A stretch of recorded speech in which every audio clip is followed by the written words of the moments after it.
go on to and focus on Hastings specifically. So I pose the question, what is the current situation now? Would you like to say anything? Well, the situation as I see it in Hastings is that there's all sorts of great things happening. There are still areas of deprivation, but there's all sorts of plans afoot to improve what's available to the people who live here. All sorts of people from the Chamber of Commerce through to the council and local entrepreneurs are working on finding reasons for people to come to Hastings. For example, the Seafood and Wine Festival is fantastic. The Pirates Day is brilliant. It just came from an idea that someone said, what can we do to get people to come to Hastings in summer? Let's have a Pirates Day. It started probably with about 20 people. Now it's thousands and thousands of people who come dressed as pirates for Hastings Pirates Day, which is fantastic. And there's all sorts of things like that happening where people are prepared, as I said before, to give their time freely to improve the area in which they operate. And Neil, your project in Eastbourne is obviously going to impact quite a lot on tourism and retail leisure and just bringing people to the centre. How do you think that could be applied to Hastings?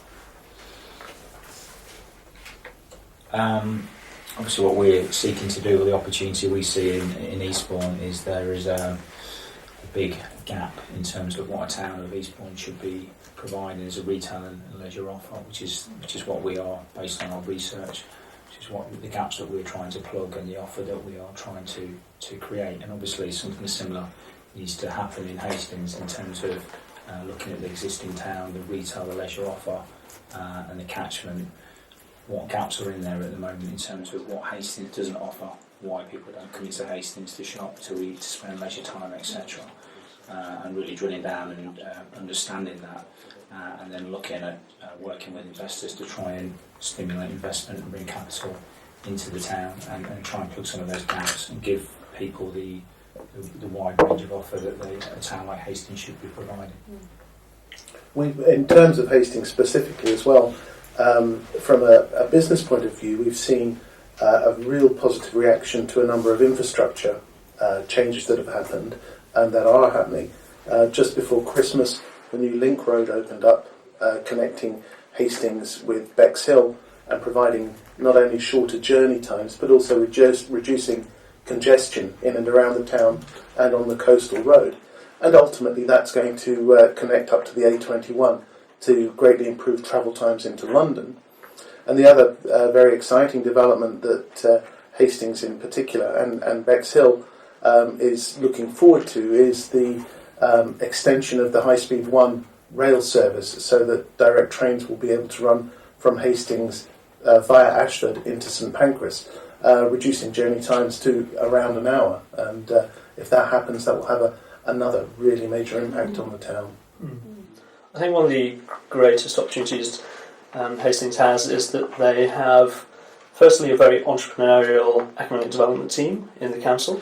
They have very entrepreneurial and perhaps risk-taking local politicians, and you can see the impact of that. So the Source BMX track that's opening soon, that was the entrepreneurs partnering with White Rock Trust to find the location, working with the local government and the MP to secure the coastal communities funding, the EU funding. It's the council taking the risk of giving a 10-year lease to the entrepreneurs, and that will pay off.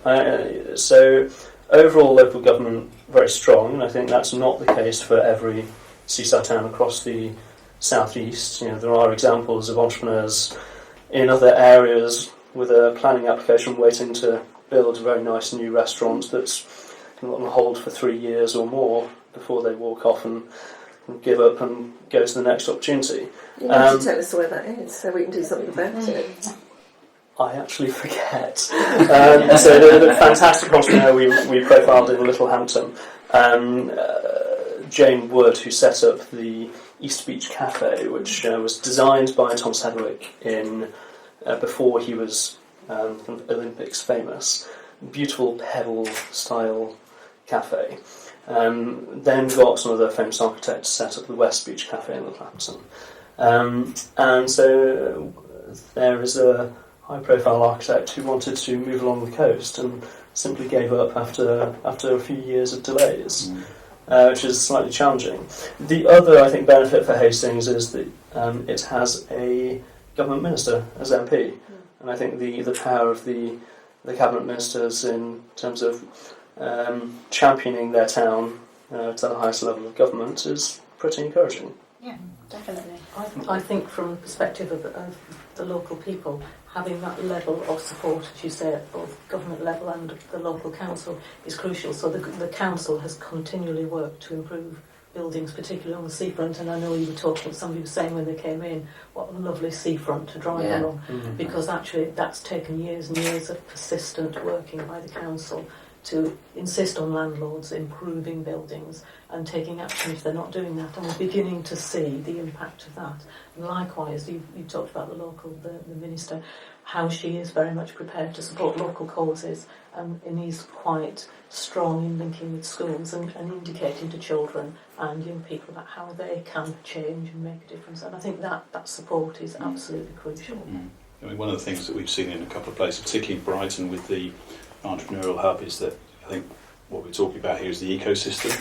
And if you've got the ecosystem right, whether you're starting up a business or whether it's part of education or the local council, it's amazing when you create that hub, that focal point, how many people want to get involved. So we've invited a number of our customers to become mentors to businesses, and actually they have to go through a process to do that. So they have to be interviewed by the entrepreneur to see whether this person is somebody they can get on with. But a lot of entrepreneurs face it's quite a lonely place, and what they're struggling with is that not just getting planning permission and getting their businesses off the ground, but once they get them off the ground is how do I grow that business and what skills do I need, and access to those skills, not just in terms of their employees but in terms of advice, is something which is lacking. So having that focal point, and if you've got a joins up ecosystem, that sort of brings that focal point, and you can then help businesses grow. So I think it's great if you've got a minister. I think it's great if you've got an entrepreneurial environment and you've got some politicians prepared to take risks, but it's joining all that up and connecting it is what really helps, so everybody can support each other. And how is Locate East Sussex helping Hastings? Well, what Locate East Sussex has been able to do is been able to work with local companies that are already here to help them access some of the new properties that are being developed, particularly around the Link Road that we spoke about. This is creating the opportunity for companies to expand and develop bespoke factories, offices, and those are already being occupied by a number of local companies. What we've also been able to do is to help companies such as the Source to access regional growth fund monies provided by government to help them expand. We've been able to identify areas through working with the local council, the economic development team, where growth can be encouraged further as well. So I think by having a business-friendly, location-based service, the council's been able to, I think, highlight the offering here, particularly amongst creative businesses as well. I think Hastings has proved quite an attraction for London-based creative businesses that are looking to move down and again take advantage of the seaside location, the existing creative community, and also the opportunity to grow. I think we need to talk about infrastructure. The train service will make a huge difference. Yes. One out to London is going to be a game changer. That's fantastic. The roads need improving as well. Obviously, ultra high speed broadband is really important for the businesses that are here to carry out their work. But to get people to visit the town and to spend their money, they need to be able to get here easily. The train will help hugely. The road does not help. The A27 and the A21 are both appalling. If you try to drive into Hastings with your family on a bank holiday, you will get stuck at about 5 different points on the A21. And by the time you get here, you're probably thinking, never again. And that is just an uphill struggle for every business that's here to get people to want to come here.